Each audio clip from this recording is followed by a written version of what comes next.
Sejam bem-vindos a mais um podcast. Aqui quem fala é Viviane e hoje estou junto com as minhas companheiras Ana Luísa, Yara, Marcela e Vitória, trazendo para vocês o tema constelações. Para começarmos a introduzir o assunto, vou falar um pouco sobre as estrelas, astro que constitui as constelações.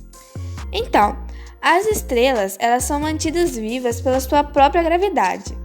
Elas são grandes esferas de plasma e emitem radiações como luz e calor, por conta que no seu interior ocorrem fusões nucleares que liberam muita energia. E o exemplo de estrela mais famoso que nós temos é o Sol. Então, aí a gente tem a formação das estrelas, que é o processo de nascimento, que ocorre a partir de uma nebulosa, que são nuvens de gases muito grandes, composta por hélio e hidrogênio. Há regiões nessas nebulosas com mais concentração de gases, onde também há uma força gravitacional maior. A partir disso, ela começa a se contrair. E quando acontece essa contração, o gás começa a esquentar e a temperatura aumenta. Ao final, a temperatura vai depender do tamanho da região. E caso tenha muito gás, a temperatura vai aumentar tanto que irá despertar o combustível nuclear e vai começar a queima do hidrogênio. Nesse processo, muita energia será liberada e, consequentemente, nascerá uma estrela. Resumidamente, esse astro é formado pela condensação de gases que se juntam através da gravidade, e a temperatura e a energia que são geradas é de grande importância no processo. Além disso, a estrela também passa pelo processo da morte, e o tempo de vida da estrela varia de acordo com a sua massa. E o que diz por quanto tempo que ela sustentará o seu brilho é a rapidez com que elas consomem o combustível. Quanto menos massa ela tiver, mais devagar ela irá fundir o hidrogênio e acabar com seu combustível, levando à sua morte.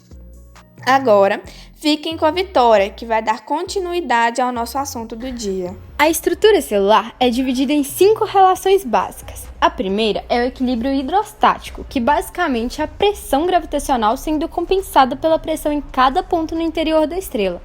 A segunda é o equilíbrio térmico, que iguala a energia produzida no centro da estrela, a energia que a estrela perde produzindo luz. A terceira é a opacidade, que é a eficiência em que a energia é liberada dependendo da composição da estrela, levando em conta a sua transparência. Sendo assim, se a opacidade é baixa, a luz espalha facilmente, sendo mais irradiada, possuindo uma temperatura e pressão menores de uma com maior opacidade. A quarta é o transporte de energia, que pode ser por luz, mas também possui mais 3 meios, as quais determinam a temperatura e a cor da estrela. E essas formas são condução, convecção e radiação. A condução ocorre por meio de colisões entre partículas, e a convecção e a radiação ajudam a definir sua opacidade através do transporte de radiação. E por último, o quinto, que é a produção de energia, que acontece por fusão termonuclear, que são as reações entre hidrogênio e hélio. A estrela é dividida em 2 regiões, a atmosfera e o interior, sendo uma as camadas externas e a outras internas. Então, ela possui a região central, onde se produz energia via reações nucleares, o envelope radioativo, onde a energia é transportada por radiação, o envelope convectivo, que é a região no interior estelar, onde a energia é transportada por convecção, a fotosfera, que é uma camada fina, onde emana o grosso da luz emitida pela estrela, a cromosfera, que é a região rarefeita da atmosfera da estrela, onde ocorre a transição entre fotosfera e coroa, e por último a coroa, que é a região extremamente rarefeita e quente, de onde emana o vento estelar. Uma constelação é uma combinação de estrelas conectadas por linhas imaginárias usadas para representar algum objeto, uma criatura mitológica, algum deus ou até mesmo animais. O conceito de constelação apareceu em tempos pré-históricos, quando as pessoas utilizavam para escrever os seus mitos, as suas crenças. Então, diferentes civilizações utilizavam diferentes constelações. As constelações também desempenharam um papel muito importante para o processo de navegação, pois eram utilizadas como guias. Além disso, a palavra constelação vem da palavra constellatio, que significa agrupamento de estrelas. Foi estabelecido que o conceito de constelações estivesse ligado à divisão geométrica do arco celeste. Em 1930, o céu estrelado foi dividido de forma geométrica em 88 constelações a fim de facilitar as suas identificações. Algumas que já eram conhecidas desde antigamente preservaram os nomes dados pelos antigos. Se você chegou até essa parte do podcast, imagino que esteja esperando pelos exemplos de constelações. Pois bem, aqui vão eles.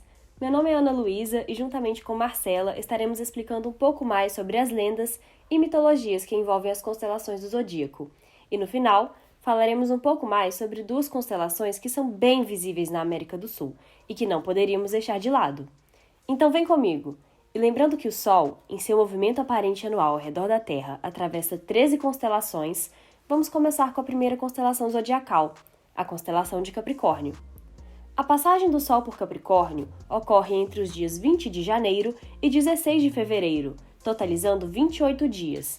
A sua estrela mais brilhante é a Deneb Algede, e a sua história está diretamente ligada à lenda sobre o deus Pan. A constelação de Capricórnio geralmente é representada com o tronco de uma cabra e a cauda de um peixe, e segundo a lenda, Pan foi o responsável por avisar Zeus e os deuses do Olimpo da presença dos titãs, que tentavam um ataque surpresa. Quando Pan fugiu, deitou-se no Nilo e a parte submersa transformou-se na cauda de um peixe, ficando assim para sempre. Bom, eu não poderia falar das constelações e não falar da de Aquário. Confesso, é a minha preferida. Nos dias 17 de fevereiro até o dia 11 de março, o Sol passa por Aquário, completando 23 dias. Sua estrela mais brilhante é a Sadal Sud, conhecida também como Beta Aquário. Na mitologia, a constelação de Aquário é representada por um homem grego derramando água de um jarro. Sua história é um tanto quanto diferente. Ganimedes era um jovem por quem Zeus se apaixonou, levando-o disfarçado para o Olimpo.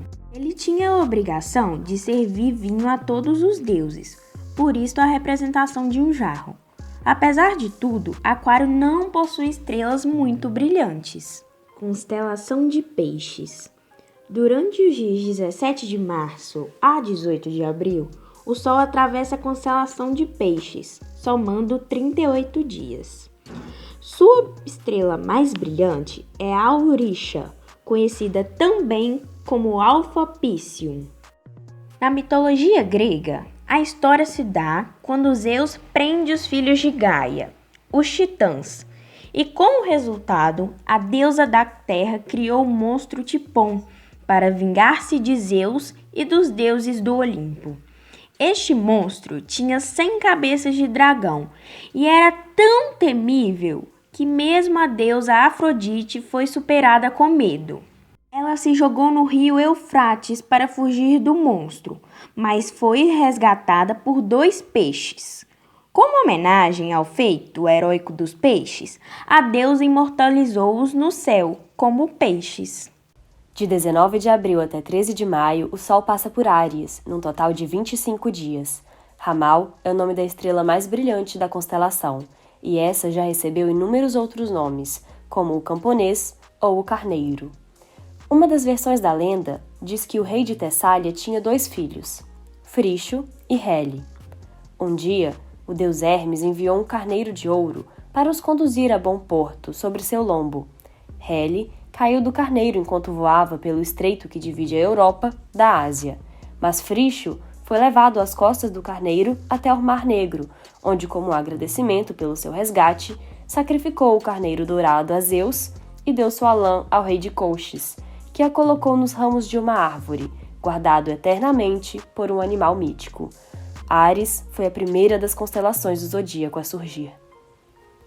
Agora eu vou falar da constelação de Touro. Por 39 dias, o Sol passa por Touro, do dia 14 de maio a 21 de junho. Sua estrela mais brilhante é Aldebaran e uma das mais conhecidas por nós estudantes. Um fato curioso da constelação de Touro é a presença de Pleiades, que são um conjunto de estrelas muito brilhantes envoltas por poeiras cósmicas. Sua história na mitologia se dá no reino de Tiro, cujo rei Agenor tinha uma filha muito bela. Seu nome era Europa, e Zeus se apaixonou perdidamente por sua beleza. Ele queria possuí-la de qualquer forma. Movido por essa determinação, depois de muito pensar, Zeus decidiu transformar-se num grande touro branco como a neve. Em uma das praias de Tiro, onde um grupo de moças se divertia, entre elas Europa, foi abalada pela aparição do touro branco, assustando o grupo. De todas as moças, a única que não foge é Europa, que se aproxima do touro e acaricia o pelo do animal e o enfeita com flores. Quando as moças ganham confiança e se aproximam, o touro se levanta e foge em direção ao mar, com a Europa no dorso. O Sol passa por Gêmeos do dia 22 de junho a 20 de julho, 29 dias no total. Sua estrela mais brilhante é Pólux, e segundo uma das lendas, Castor e Pólux eram filhos de Zeus, e além de irmãos, eram amigos muito próximos. Juntos, eles protegiam barcos de honestos marinheiros, que eram atacados por piratas. Eles eram tão bem-sucedidos em suas missões que os marinheiros começaram a gravar suas imagens nas proas dos barcos. Infelizmente, durante um dos combates, Castor foi morto. Porém, Pólux era imortal, o que o levou a uma tristeza extrema, e fez com que ele pedisse a Zeus para que o deixasse ficar com Castor no mundo dos mortos. Zeus aceitou seu pedido e colocou os dois no céu, lado a lado, para que sua amizade pudesse ser recordada por todos na Terra. Câncer. O Sol percorre Câncer de 21 de julho a 10 de agosto, somando 28 dias. Beta Cancri é a estrela mais brilhante desta constelação. Sua representação é dada por um caranguejo, e na mitologia grega, Hera, casada com Zeus, tinha muitos ciúmes de Hércules, que era fruto de relacionamento de Zeus com uma mortal. Portanto, ela o fez passar por diversos monstros, entre eles a famosa Hidra de Lerna, que tinha corpo de dragão e diversas cabeças de serpentes. Ao ver que Hércules vinha vencendo a disputa, a possessiva deusa envia um grande caranguejo para distraí-lo. O caranguejo é esmagado pelo pé do semideus e, por seu esforço, Hera o posiciona no céu, formando a constelação de Câncer. De 11 de agosto até 16 de setembro, completam 37 dias em que o Sol passa por Leão. Sua estrela mais brilhante é Régulus, e sua constelação é de origem muito antiga, tendo sido identificada como um leão por várias culturas ancestrais, estando por isso presente na mitologia de diversos povos. Segundo a mitologia greco-romana, este representaria o leão de Nemeia, um dos monstros míticos mortos por Hércules em um de seus 12 trabalhos. Como sua pele era muito resistente e imune a qualquer arma, ele só foi derrotado após vários dias de combate corpo a corpo. E depois de matar o leão, Hércules passou a usar a pele do animal como proteção em outros combates com criaturas míticas. Virgem. Durante os dias 17 de setembro e 30 de outubro, o Sol rodeia Virgem, sendo então 44 dias, o maior período em que o Sol rodeia uma constelação do zodíaco. A estrela mais brilhante dessa constelação é a Espiga, e sua representação se dá por uma mulher com um trigo na mão. Uma das lendas associadas a esta constelação relata que a Virgem seria Erígone, filha de Icários, a quem Dionísio havia desvendado o segredo da produção do vinho. Quando provaram e sentiram pela primeira vez os efeitos narcóticos dessas bebidas, os aldeões locais acreditaram que Icários os tentara envenenar e o mataram. Maera, o cão de Icários, logo chama a atenção de Erígone para o homicídio do seu pai. E esta, não podendo suportar tamanha dor, acaba por pôr um termo à sua vida, enforcando-se. Os deuses, comovidos perante tal tragédia, teriam colocado os intervenientes no céu na forma das constelações. O Sol passa pela constelação de Libra de 31 de outubro até 22 de novembro, completando 23 dias. Zuben-Escamali é a estrela mais brilhante desta constelação, e segundo os antigos babilônios, a constelação da Balança, como era chamada, era identificada como um objeto sendo transportado pelas pinças do Escorpião, uma de suas constelações vizinhas. Apesar de não possuir uma lenda própria, costuma-se relacionar a Balança com outra de suas constelações vizinhas, Virgem, pois esta última poderá representar a deusa grega Astreia, deidade da justiça, sendo Libra a balança com que a deusa pesa a justiça das coisas, das pessoas ou das almas, assim como a duração do dia e da noite. Já do dia 23 até o dia 29 de novembro, o Sol passa por Escorpião, totalizando apenas 7 dias. Sua estrela mais brilhante é Antares, e na mitologia grega, Scorpius é o nome do escorpião que matou Órion. O escorpião foi o animal enviado pela deusa Gaia para derrotar o caçador Órion, que se gabava de conseguir derrotar qualquer animal à face da Terra. No entanto, o escorpião gigante conseguiu picar Órion, provocando sua morte. Agora, eu vou falar sobre a constelação de Ophiuchus, conhecida também como Serpentário. Supõe que o Sol passa por essa constelação nos dias 30 de novembro a 17 de dezembro. Rosalhag é a sua estrela principal. A mitologia dessa constelação. Asclépio é filho de Apolo com a mortal Coronis. Coronis comete uma infidelidade enquanto grávida de Asclépio, acabando por morrer vítima da sede de vingança de Apolo, que salva Asclépio do útero da mãe, entregando-o para Quiron, líder dos centauros, para que ensinasse as artes mais nobres. Asclépio torna-se um médico de perícia inigualável, capaz inclusive de ressuscitar os mortais. Não podendo permitir tal coisa, Zeus mata-o com um dos seus relâmpagos, provocando a ira de Apolo contra o líder dos deuses do Olimpo. Então, tenta vingar-se de Zeus, matando os ciclopes que fabricavam os seus relâmpagos, e por castigo, Zeus coloca a figura de Asclépio no céu, para que Apolo sinta a dor de ver a figura do filho e, simultaneamente, seja recordado de que não mais poderá trazê-lo ao mundo dos vivos e mortais. A imagem de representação do serpentário é um homem com uma cobra na mão. De 18 de dezembro até 19 de janeiro é quando o Sol passa pela constelação de Sagitário, totalizando 33 dias. Sua estrela mais brilhante é a Causa Australis, e é uma das mais antigas constelações traçadas no céu. Segundo sua mitologia, a constelação de Sagitário representaria o centauro Quiron, filho de Cronos e Filira. Ele se destacava entre os demais devido à sua imensa sabedoria, e por causa dela, ele se incumbiu da educação e tutoria de inúmeros deuses e heróis. Em uma de suas lutas, foi atingido acidentalmente por uma flecha. Como era imortal, estava sentindo dores irreparáveis, e com isso cedeu sua imortalidade a Prometeu.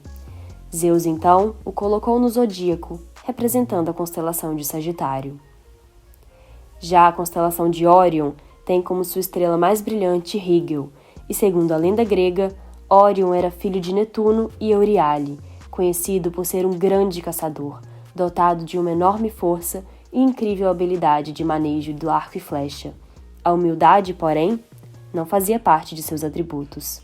Certo dia, ele gabou-se de que, se quisesse, poderia exterminar todos os animais da terra, o que deixou a deusa Gaia, protetora da terra e de todos que vivem nela, extremamente irritada, o que a levou a enviar um escorpião gigante à terra para pôr fim nos planos do arrogante caçador. Por último, mas não menos importante, temos a constelação do Cruzeiro do Sul. Apesar de ser uma das menores, ela tem grande relevância para os povos do Hemisfério Sul.